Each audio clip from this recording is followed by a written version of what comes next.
Okay, vloggers, let's get ready for that test tomorrow. So our probability learning target quiz is on Friday, and I asked for students to make recommendations for what problem they would like me to make a video of, because I wasn't going to do every problem on the review packet. And the only suggestion that was given to me was on review part 2, problem number 2. So that is what I'm going to take a look at right now. So we've got 2 restaurants, Center and New. They sell fish rolls and salads, and they define some variables for us. And now we're just going to talk about one of the restaurants. In the Center restaurant, we have the probability of a customer choosing a fish roll is 0.31 or 31%. The probability of choosing a salad is 62%. And N is the event that they choose neither a fish roll nor a salad, 0.14. So when I see this, when they give me the probability of neither, and they tell me here that, oh, they want me to show that the intersection is 0.07, I'm thinking Venn diagram. This is what it screams to me. When I see the probability of neither of these things happening, that reminds me of a Venn diagram. So level 4, you get to choose what type of diagram you want to make. So you could perhaps do this another way, but to me, it just says Venn diagram all the way. So I'm going to make myself a Venn diagram. So here are all the people who are going to these restaurants. Here's the people who are going to choose a fish roll, and here are the people who are going to choose a salad. So fish roll and salad.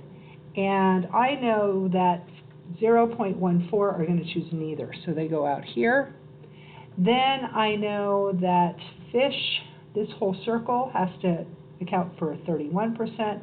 This circle has to account for 62%.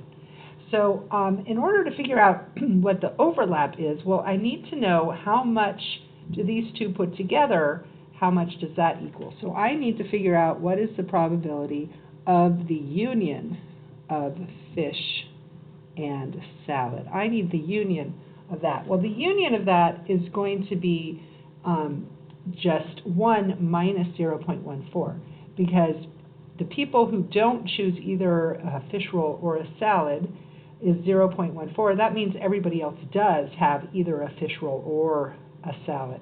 So basically, I just need to find the complement of the neither, the people who don't eat these things. So I'm going to do 1 minus 0.14, and using my big giant brain, I'm going to subtract that, because remember on the test, you are not allowed to use a calculator, so that would be 0.86. All right, so that is the union, but it's asking for the intersection. So why did I get the union? Because I know that in a union, the probability of F union with S is equal to the probability of F plus the probability of S minus the intersection.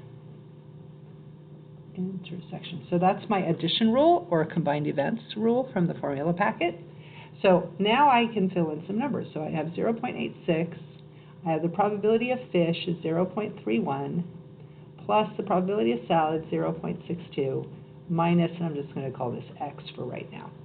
Okay, so you might ask, hey, I can do this without doing the formula, and that's fine, because it is quite possible. If you know these guys have to add up to 86, then you might realize that you just need to add these two and subtract it from this.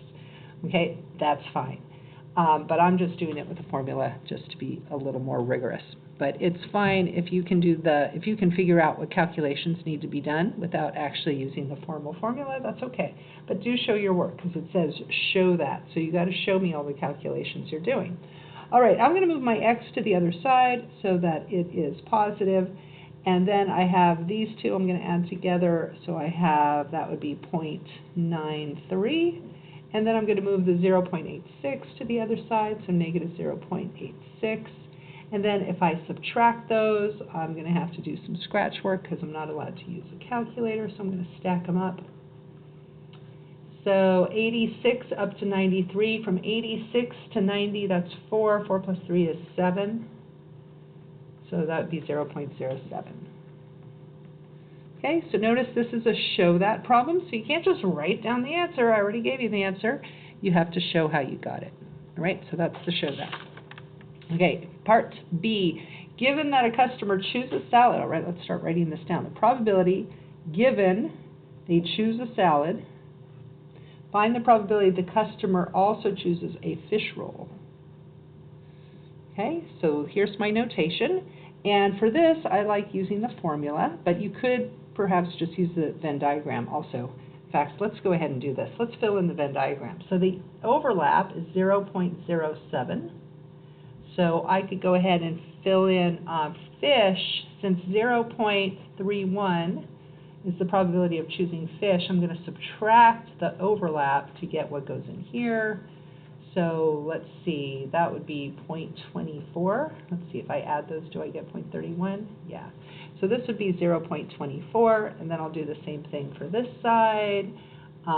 Salad is 0.62, and I'll minus my 0.07, and that gets me 0.55, so 0.55.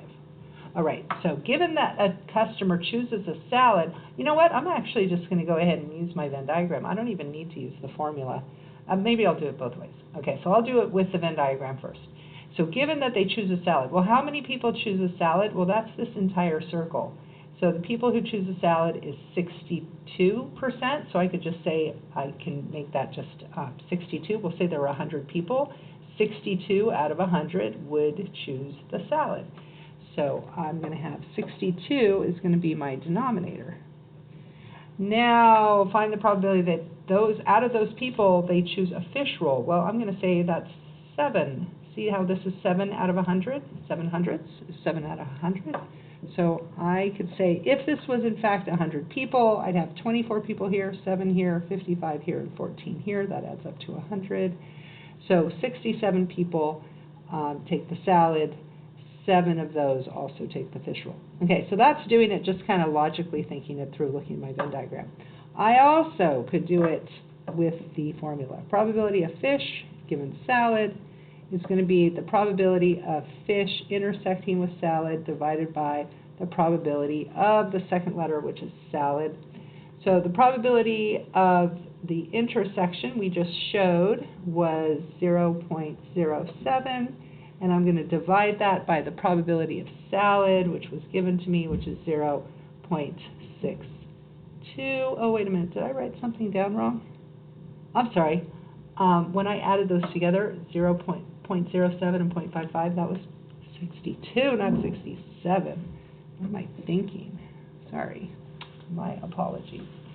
Okay, and then you can see it here. I can multiply both of these numbers by 100 to get rid of the decimals, and I get the same answer. So I got the same answer by just kind of looking at my diagram and figuring it out, but I can also use the formulas to get it. So there's my answer. Are F and S independent events? Justify your answer. In order to justify it, I got to do some math. So we do have a formula in our formula packet for independent events. So independent events, if events are independent, then the intersection is equal to the probability of one times the probability of the other. So we now have the intersection is 0.07, and we have fish is 0.31, and salad is 0.62. I think I can pretty much notice that these aren't going to be equal, but if we're actually going to justify it, we need to multiply this out. So again, using my massive multiplication skills, I'm going to go ahead and stack these. 1 times 62 is 62. Put down my 0. 3 times 2 is 6. 3 times 6 is 18. There's nowhere to carry my 1 to, so I'll just bring it down. And I'm running out of room. That gives me 2, 12, 9, 1. And there's 4 numbers to the right of the decimals. 1, 2, 3, 4. So I need 1, 2, 3, 4 numbers to the right of the decimal. So this equals 0.1922.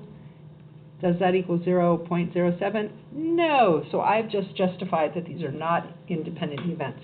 Okay, another reason why I know they're not independent is because of the overlap. So we've got some overlap going on here. So, but this is how we're just going to prove it mathematically, okay, rather than waving our hands around. All right, now this is the part that I was told was actually the really hard part. So now we're at the other restaurant, okay? So we're forgetting about this Venn diagram. We don't care about that anymore. We know at this other restaurant, the new restaurant, there's also 14% who choose to have neither the fish roll nor the salad. But we got a little more information here. Twice as many customers choose salad as choose a fish roll. So if I had the probability of fish roll, that's the smaller one. Twice as many customers choose salad. So fish roll, I'm going to call that X.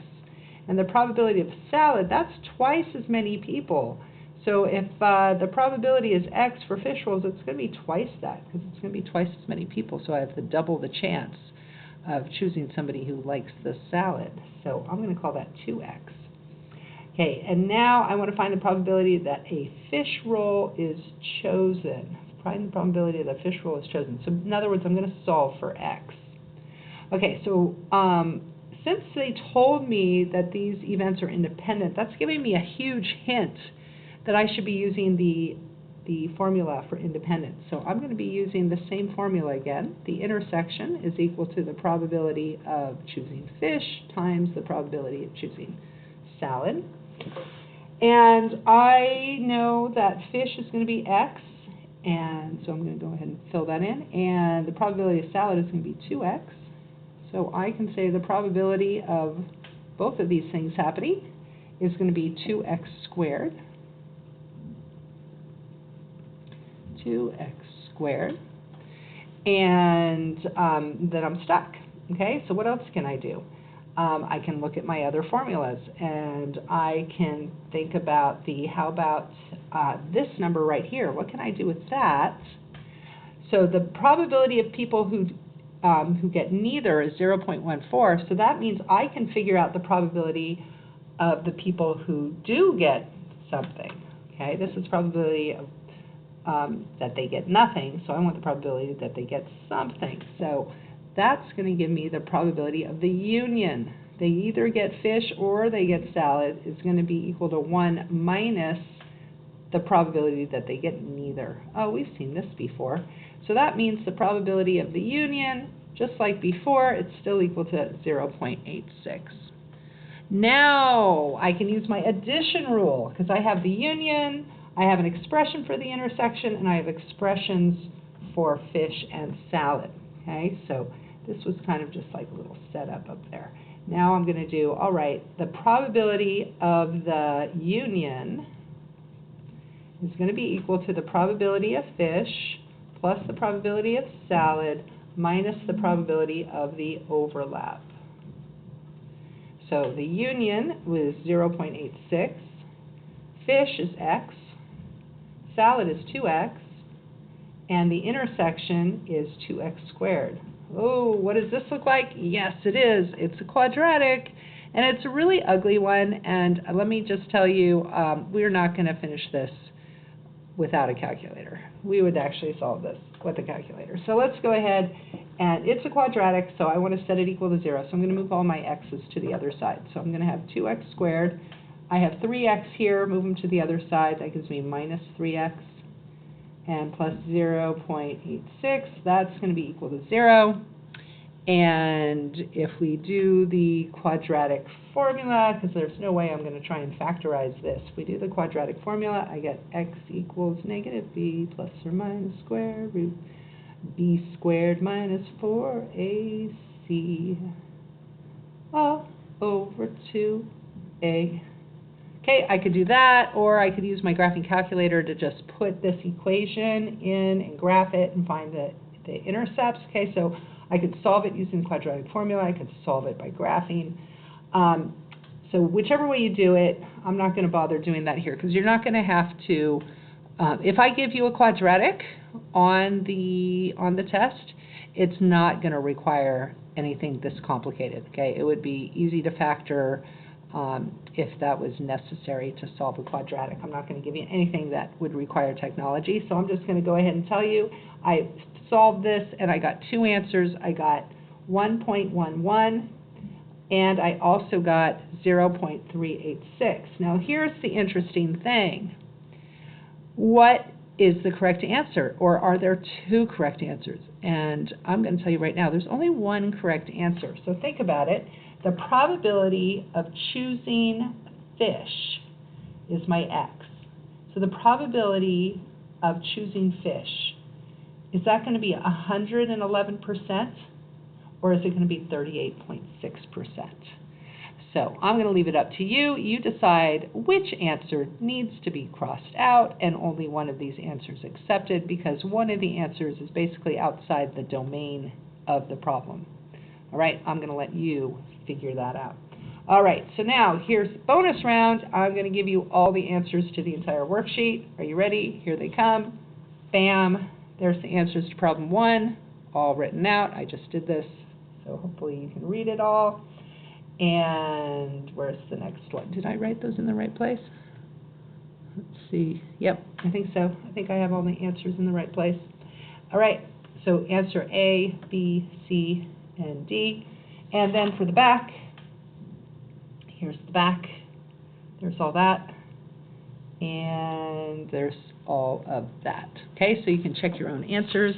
And then I also said I would give the answers to part 1 as well. I made videos for the front part, and then here are the answers to the back. I'm covering up this bottom part because I actually removed a question, so I didn't want to confuse you.